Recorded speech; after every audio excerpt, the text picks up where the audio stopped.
la ley de Gauss. Para entender la ley de Gauss, primero debemos entender lo que es un flujo eléctrico. Vamos a entender como flujo eléctrico a el número de líneas perpendiculares que atraviesa una superficie.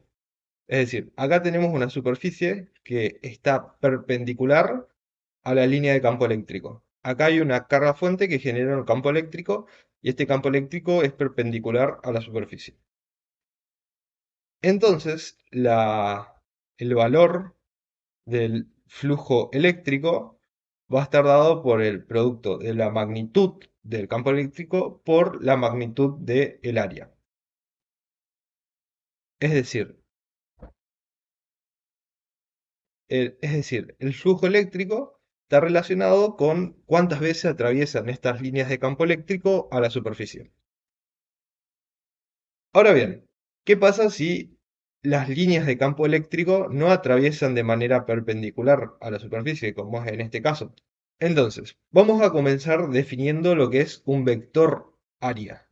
Es decir, este vector área va a ser igual en magnitud al área de la superficie y la dirección del vector va a ser perpendicular a dicha superficie. Por otro lado, tenemos las líneas de campo eléctrico. Estas líneas de campo eléctrico las podemos descomponer en una componente paralela a la superficie y en una componente perpendicular a la superficie. Entonces, si tenemos acá las líneas de campo eléctrico, vemos que forman un ángulo phi. Para calcular las líneas de campo eléctrico que atraviesan de manera perpendicular, vamos a utilizar el coseno. Entonces, tenemos que el flujo eléctrico, que es una cantidad escalar, siempre es una cantidad escalar, va a ser igual al producto de la magnitud del campo eléctrico por la magnitud del área de la superficie por el coseno del ángulo entre la línea de campo eléctrico y la línea del vector área que es perpendicular a la superficie. Analicemos más esta ecuación. Tenemos la magnitud de dos vectores multiplicada por el coseno entre ambos vectores y obtenemos como resultado un valor escalar. Si recordamos de matemática de vectores, de esta manera se calcula el producto escalar entre dos vectores. Entonces vamos a definir el flujo eléctrico como el producto escalar entre el vector campo eléctrico y el vector área. Es importante también aclarar que acá, en todos los ejemplos hasta ahora, consideramos como que sí, el campo eléctrico es constante a lo largo de la superficie, es decir, tiene el mismo valor en todos los puntos de la superficie. Pero, ¿qué pasa por el contrario cuando el campo eléctrico tiene un valor distinto en cada punto del, del objeto? Entonces, en este caso vamos a tener que calcular el diferencial de flujo eléctrico en una pequeña diferencial de área del objeto, de manera que el campo eléctrico podamos considerarlo en esa pequeña partecita como constante.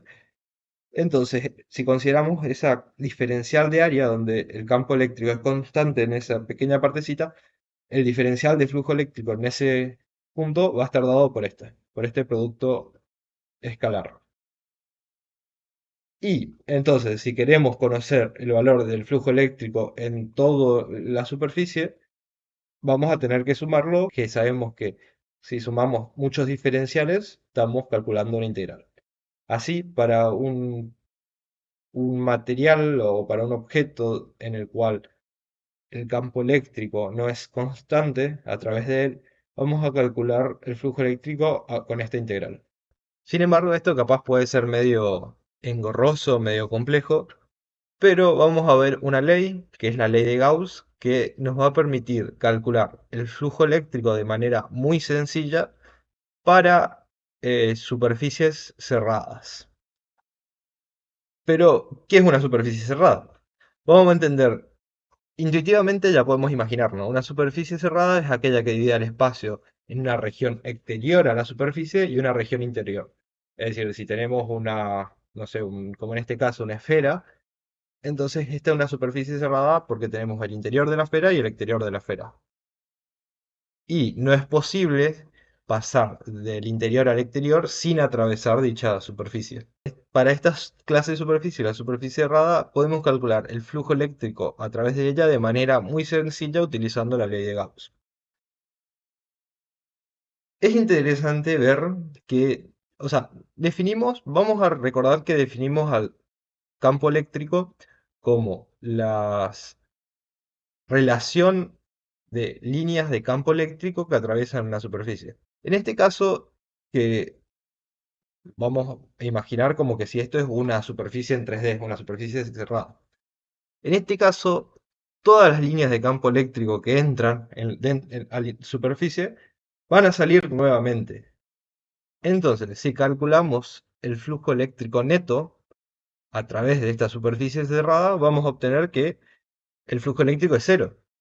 Porque si entra lo mismo que sale, entonces eh, se compensan las líneas que entran y salen y, bueno, el flujo eléctrico es cero. Pero ahora bien, ¿qué pasa si la carga se encuentra en el interior de la superficie cerrada?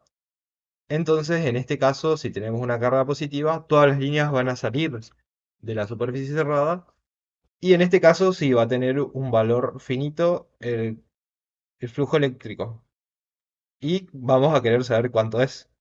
Para esto vamos a utilizar la ley de Gauss. La ley de Gauss nos va a decir que el flujo eléctrico a través de cualquier superficie cerrada, debido a una carga que se encuentra en el interior de la superficie, es igual a la magnitud de la carga encerrada dividido la permitibilidad en el vacío. Estas demostraciones las pueden ver en el libro o en cualquier otro video de YouTube, pero en síntesis lo que nos quiere decir es que si tenemos esta esfera, o tenemos esta forma irregular, o tenemos esta forma más grande irregular, para los tres, las líneas de campo eléctrico que salen son las mismas.